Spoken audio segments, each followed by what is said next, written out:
Greetings, Rigil Agateiades here, and this week on Battle Operations 2, we have the second part of the Wing Gundam Launch. Last week we had the Wing Gundam Zero Endless Waltz version, and after a week of blowing them down with a 680mm cannon, we finally get to see what the other mobile suit chosen for this launch is like. This is the less angry looking goof from the After Colony timeline, the 700 cost general type, Tallgeese 3. Those who are familiar with the original Tallgeese would already have an idea what this machine is like, but to sum it up, this is a speed machine that kills its pilot with sheer acceleration. Good news for you, taking 15 Gs isn't a problem in Battle Operations 2. Instead, worry more about how you play this mobile suit, as it shreds anyone as fast as it undergoes sublimation. Pretty sure you've already heard rumors about the incredible damage this mobile suit can dish out, so let's start with the part that everyone cares about the most. What makes the Tallgeese hurt so much? Surprisingly, the melee weapons on the Tallgeese are quite standard. The main melee weapon is the Tallgeese 3 Beam Saber, and it's just a good old Beam Saber. The motions are on the good side, but their damage is nothing more than the sabers on the Banshee Norn. Then we have this second melee weapon, the Double Beam Sabers. This time we have an extra high damage normal attack at 200%, but even so you should only get around 5800 damage and not whatever I'm seeing here. The key to this ridiculous damage isn't in the weapons. With a moderate 40 base melee attack, it's not in the stats either. What's making the Tallgeese do so much damage is just one mobile suit skill. That skill is Pursuit Melee Auxiliary Program level 3. The level 1 version of this skill we're used to increases the melee damage dealt on downed enemies by 15%, but at level 3, the Tallgeese might have gone a bit too far. It doesn't just deal extra damage to downed enemies, it deals an extra 20% damage against anyone even if they're just staggered, and ignores 10% of their melee resistance. In other words, the Tallgeese does around 30% more melee damage at almost any time. All this damage does come at a price, however. The Tallgeese 3 isn't hard to stop at all.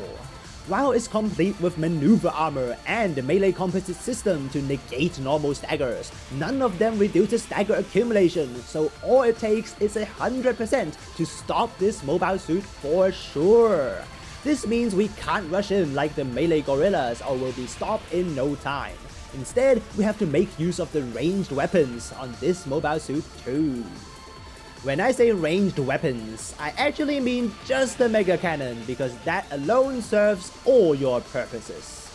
When uncharged, this beam cannon is a simple instant stagger, but charge it in a mere 1.5 seconds and it becomes better than any beam rifle I've ever seen. Firing 3 consecutive rounds at 55% stagger each, it can stop even level 2 damage control. Together with ASL to literally auto-aim and a mere 54% hit rate each burst, it can stop anyone, anywhere, anytime. But of course, we also have the ace up our sleeves, Firing Boost level 2, giving you unlimited thrusters for 30 seconds while allowing you to fire the main beam cannon on thrusters. That makes it a lot easier to get the first stagger, which starts your melee combo that goes on forever, or until you're hit by one Banshee Norn grenade launcher.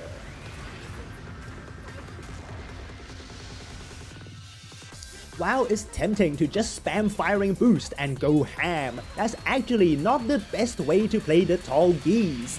Yes, you do a lot of damage, but who on earth will let you do that for free? Taking only 100% stagger accumulation to stop, that's not even a challenge at 700 cost. Instead, what I prefer to do is to only attack from range until you get a good flank. Because of the sheer damage you can do, instead of dying immediately after and losing the advantage you just gained, it's better to pick on someone alone and make it out alive. And you're not just fiddling your fingers around while waiting for the opportunity. With the discharge mode on the Mega Cannon, you can still be a threat while being safe out of another Tallgeese's melee range. With 10,000 damage over 5 hits, this weapon may come with a moderately long 20-second cooldown, but use it whenever it's ready, and you're guaranteeing yourself damage while staying perfectly safe. This weapon also makes it worth not diving in just because you have firing boost active. As the cooldown of this weapon is halved while firing boost is active, it's a good idea to fire a burst, get on firing boost, fire another burst, do some melee damage, and go back to safety with another burst ready when firing boost expires. This way you're getting the most damage out of the Tallgeese while minimizing the risk you take, which is important because this mobile suit can't take a lot of hits. With only 22,000 base health like the F90, despite its much larger hitbox, this mobile suit cannot take a lot of beating. Base beam defense is also bizarrely low, which makes custom parts very important on this mobile suit. Beam defense is obviously a must, but after that you need to make a choice. You don't need thrusters thanks to firing boost, but with limited close range parts, you can only put on either cooldown reduction or melee damage and never both. With my own playstyle, however, I chose melee defense to not lose to a single melee combo myself.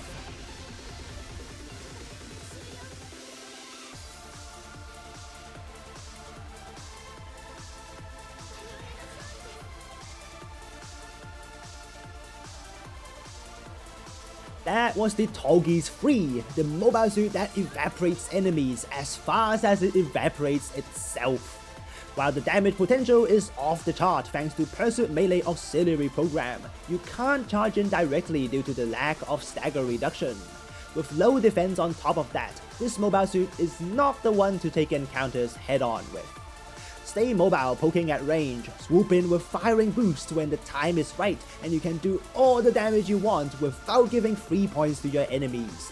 Remember, the Mega Cannon is your best friend, letting you stop anyone at any time. That's it from me today. Don't take more than one Tallgeese on one team please, and latest.